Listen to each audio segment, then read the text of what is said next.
Hello welcome back to ഫീന study room. അപ്പോൾ ഇന്ന് നമ്മൾ 8ാമത്തെ ദിവസമാണ് 60 ദിവസത്തിൻ്റെ സ്റ്റഡി പ്ലാനിൻ്റെ. നോക്കാം നമുക്ക്. നിർമ്മലമായ പ്രകൃതിക്കായി ഹൈഡ്രജൻ പെറോക്സൈഡിനെ വിഘടിപ്പിച്ച് സ്വതന്ത്രമാക്കുന്ന വാതകമാണ് ഓക്സിജൻ.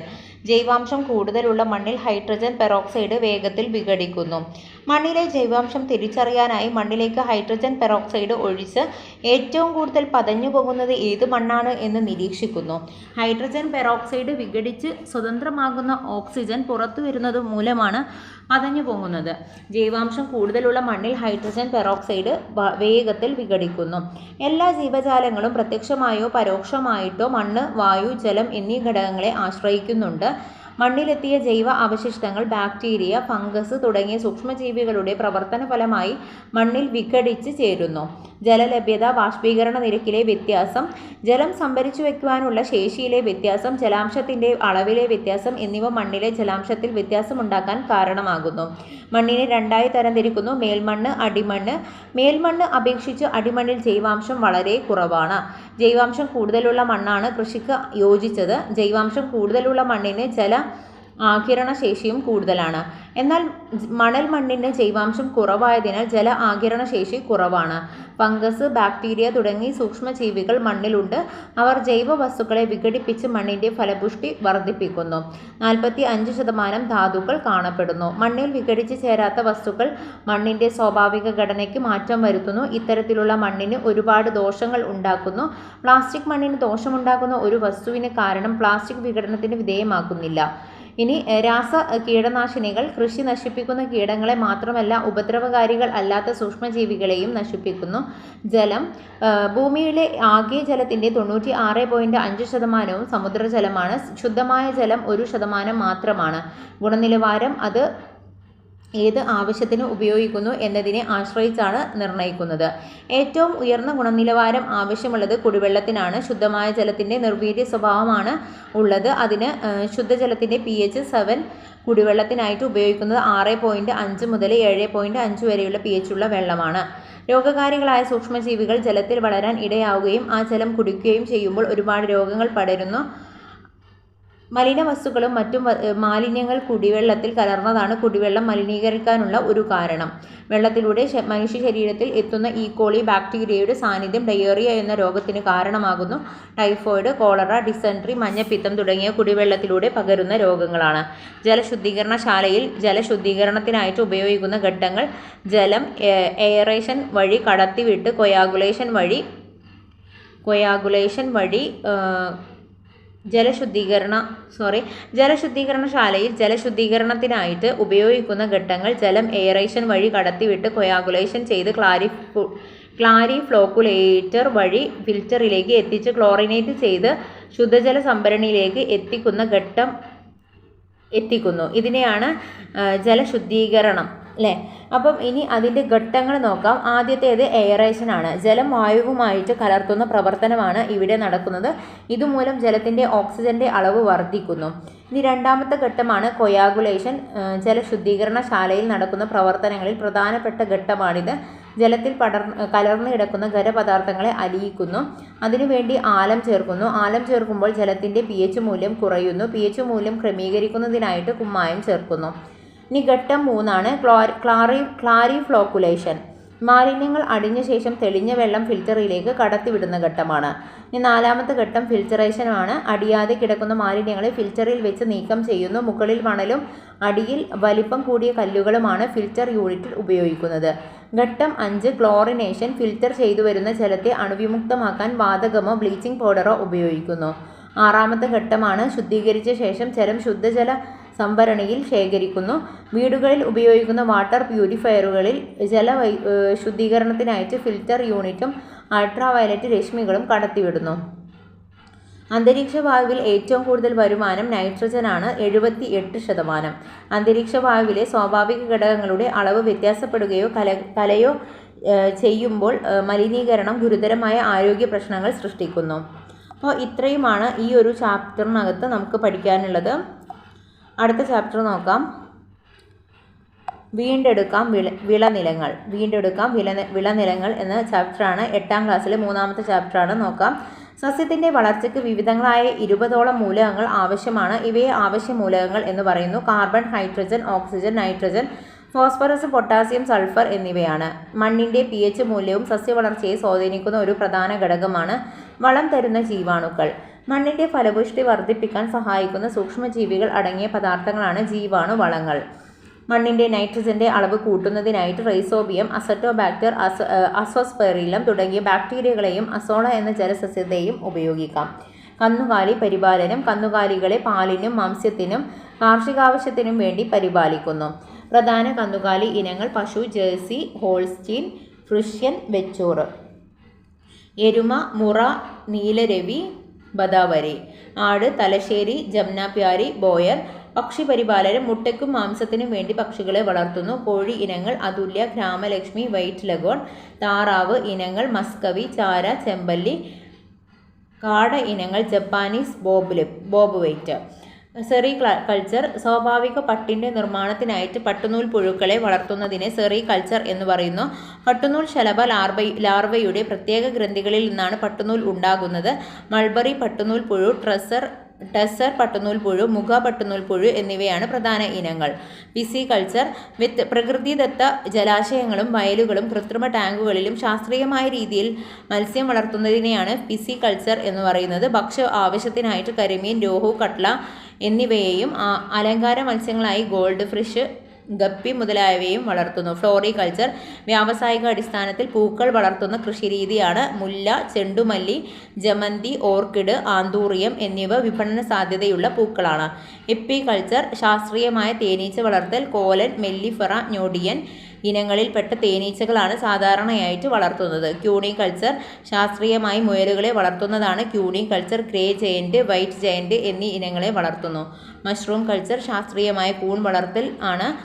പാൽക്കൂണ്, ചിപ്പിക്കൂണ് എന്നിവയാണ്. ഹോർട്ടികൾച്ചർ. പഴം, പച്ചക്കറി എന്നിവ ശാസ്ത്രീയമായി കൃഷി ചെയ്യുന്ന കൃഷിരീതിയാണ്.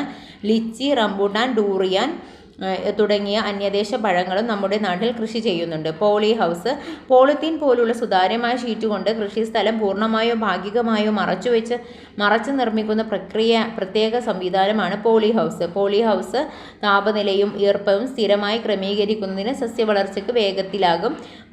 വെള്ളത്തിൽ പോഷകങ്ങൾ ലയിപ്പിച്ച് തുള്ളി നനയിലൂടെ നനയ്ക്കുന്നു. Precision farming. കൃഷിയിടത്തിലെ മണ്ണിൻ്റെ സ്വഭാവം, മണ്ണിൻ്റെ മൂലകങ്ങളുടെ അളവ്, മണ്ണിൻ്റെ pH, ജലസാന്നിധ്യം എന്നിവ ആധുനിക സാങ്കേതിക വിദ്യ ഉപയോഗിച്ച് കൃത്രിമമായി പഠിക്കുകയും അനുയോജ്യമായ വിള കൃഷിക്കായി തിരഞ്ഞെടുക്കുകയും ചെയ്യുന്ന രീതിയാണ് പ്രിസിഷൻ ഫാമിംഗ് എന്ന് പറയുന്നത്. മണ്ണില്ലാതെയും കൃഷി. ഹൈഡ്രോപോണിക്സും എയറോപോണിക്സും.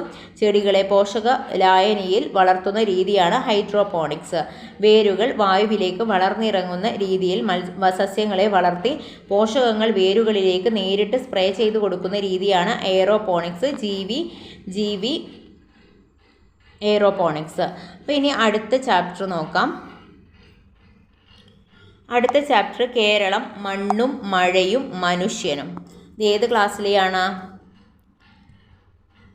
കേരളം, മണ്ണും മഴയും മനുഷ്യനും 6ാം ക്ലാസ്സിലെ ചാപ്റ്ററാണ് കേട്ടോ. അപ്പം നോക്കാം. കൃഷി അടിസ്ഥാന ഘടകങ്ങൾ. വളക്കൂറുള്ള മണ്ണ്, അനുയോജ്യമായ കാലാവസ്ഥ, ജലലഭ്യത, മനുഷ്യാധ്വാനം. കേരളത്തിൽ കൃഷിക്ക് ഏറ്റവും അനുയോജ്യമായ എക്കൽ മണ്ണാണ്. മഴയുടെ ലഭ്യതയിൽ കേരളം തമിഴ്നാടിനേക്കാൾ മുന്നിലാണ്. സമുദ്രനിരപ്പിൽ നിന്നുള്ള ഉയരത്തിൻ്റെ അടിസ്ഥാനത്തിൽ കേരളത്തെ ഭൂപ്രകൃതിയെ മലനാട്, ഇടനാട്, തീരപ്രദേശം എന്നിങ്ങനെ തിരിച്ചിട്ടുണ്ട്. അപ്പോൾ മലനാട്, കേരളത്തിൻ്റെ കിഴക്കൻ പ്രദേശങ്ങൾ ഉൾപ്പെടുന്ന മലനാട്ടിൽ മഴയും മഞ്ഞും തണുപ്പും ഏറെയാണ്.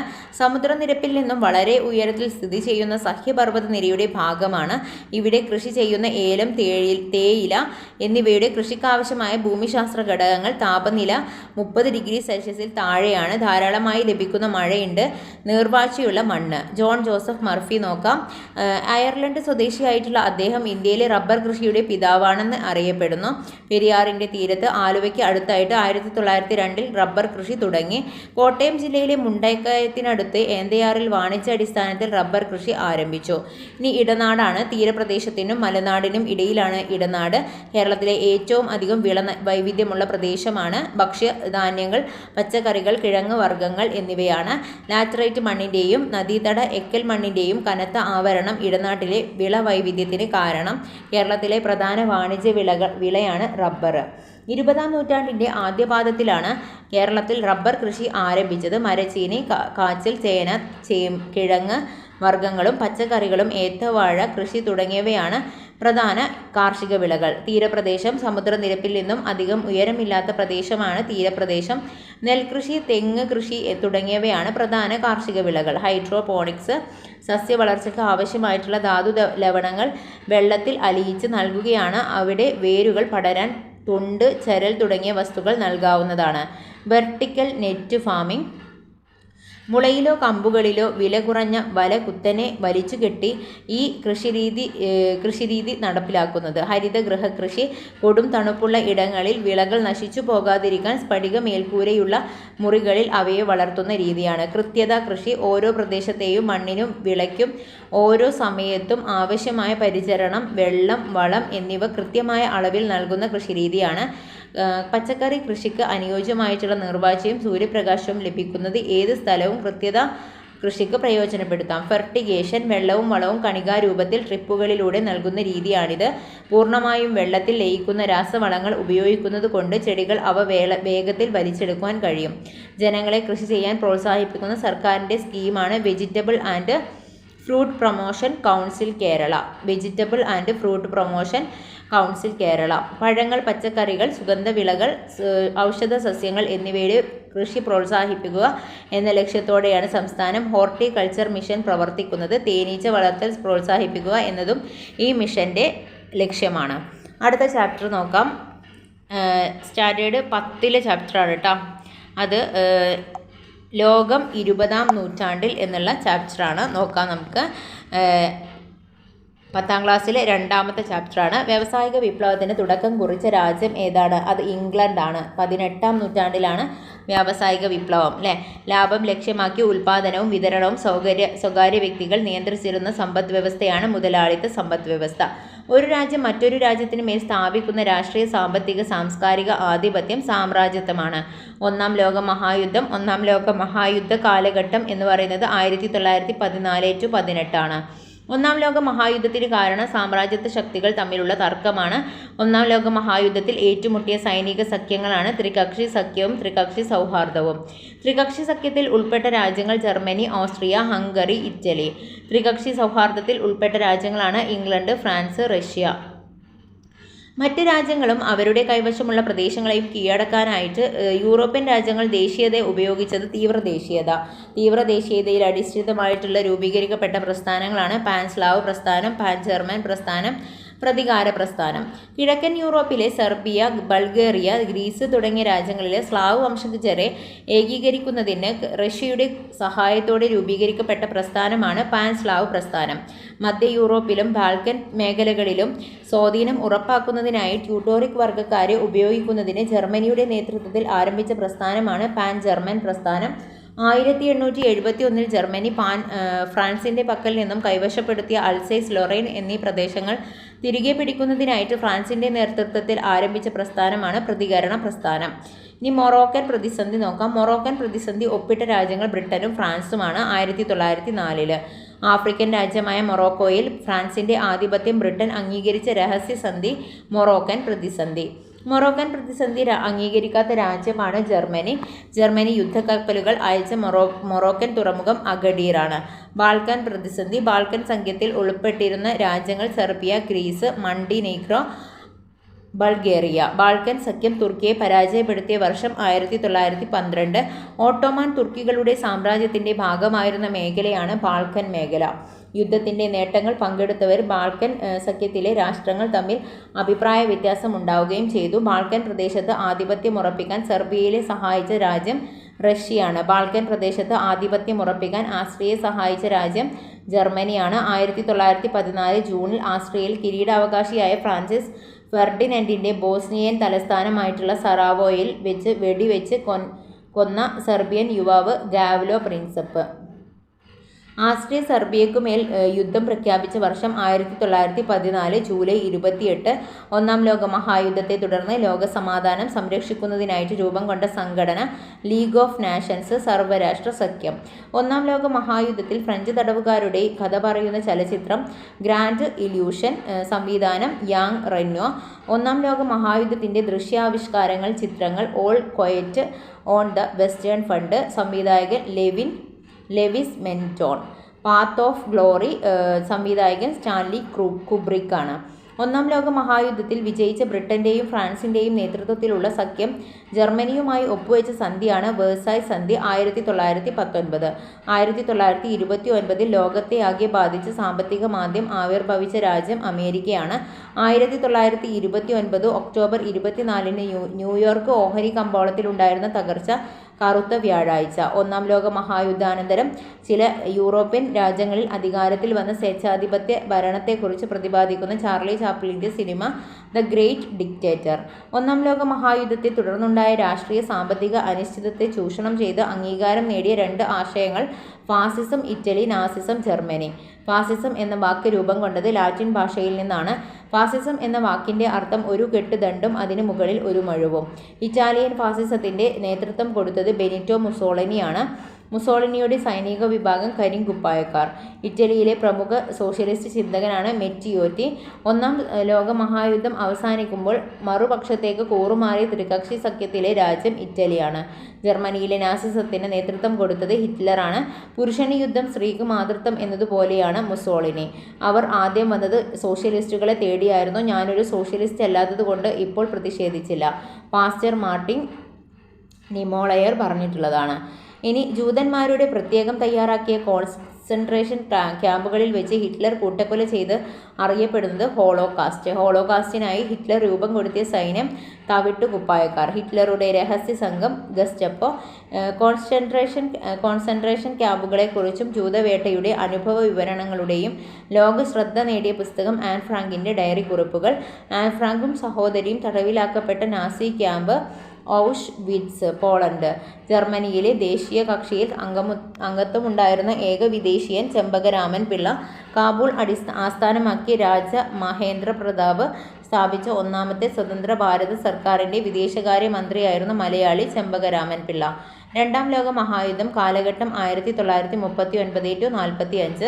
എല്ലാ യുദ്ധങ്ങളെയും അവസാനിപ്പിക്കാനായി ഒരു യുദ്ധം എന്ന് രണ്ടാം ലോക മഹായുദ്ധത്തെ വിശേഷിപ്പിച്ചത് വുഡ്രോ വിൽസൺ. അമേരിക്ക. അച്ചുതണ്ട് ശക്തികൾ എന്നറിയപ്പെടുന്ന രാജ്യങ്ങൾ ജർമ്മനി, ഇറ്റലി, ജപ്പാൻ. സഖ്യശക്തികൾ എന്നറിയപ്പെടുന്ന രാജ്യങ്ങളാണ് ഇംഗ്ലണ്ട്, ഫ്രാൻസ്, ചൈന. അച്ചുതണ്ട് ശക്തികളുടെ ഫാസിസ്റ്റ് ആക്രമണത്തിന് ബ്രിട്ടനും ഫ്രാൻസും പ്രോത്സാഹനം നൽകുകയും സോവിയറ്റ് യൂണിയനെ ശത്രുവായി കണ്ട നയമാണ് പ്രീണനയം. പ്രീണനയത്തിന് ഉദാഹരണം മ്യൂണിക് ഉടമ്പടി. 1938 മ്യൂണിക് ഉടമ്പടി. മ്യൂണിക് ഉടമ്പടി പ്രകാരം ജർമ്മനിക്ക് നൽകാൻ തീരുമാനിച്ച ചെക്കോസ്ലാവാക്യയിലെ സ്ഥലം സൂഡറ്റൻ ലാൻഡ് പരസ്പരം ആക്രമിക്കുകയില്ലെന്നും പോളണ്ട് പങ്കുവയ്ക്കാമെന്നും വ്യവസ്ഥ ചെയ്ത് സോവിയറ്റ് യൂണിയൻ ജർമ്മനിയുമായി ഒപ്പുവെച്ച സന്ധിയാണ് അനാക്രമണ സന്ധി. അനാക്രമണ സന്ധി ഒപ്പുവെച്ച വർഷം 1939. രണ്ടാം ലോക മഹായുദ്ധത്തിന് പെട്ടെന്നുണ്ടായ കാരണം ജർമ്മനിയുടെ പോളണ്ട് ആക്രമണം 1939 സെപ്റ്റംബർ 1. യുദ്ധം കലാസൃഷ്ടികളിൽ ഗോർണിക്ക ചിത്രം പിക്കാസോ. പിക്കാസോ. മണിമുഴങ്ങുന്നത് ആർക്കുവേണ്ടി നോവൽ Ernest Hemingway. Ernest Hemingway. Generation, canal, ashes and diamond. യുദ്ധചിത്ര ത്രയങ്ങൾ ആന്ദ്രേ വൈദ, പോളിഷ് സംവിധായകൻ. The bridge on the river Kwai സിനിമയാണ് David Lean. Hiroshima, mon amour സിനിമ അലൻ റെനെ.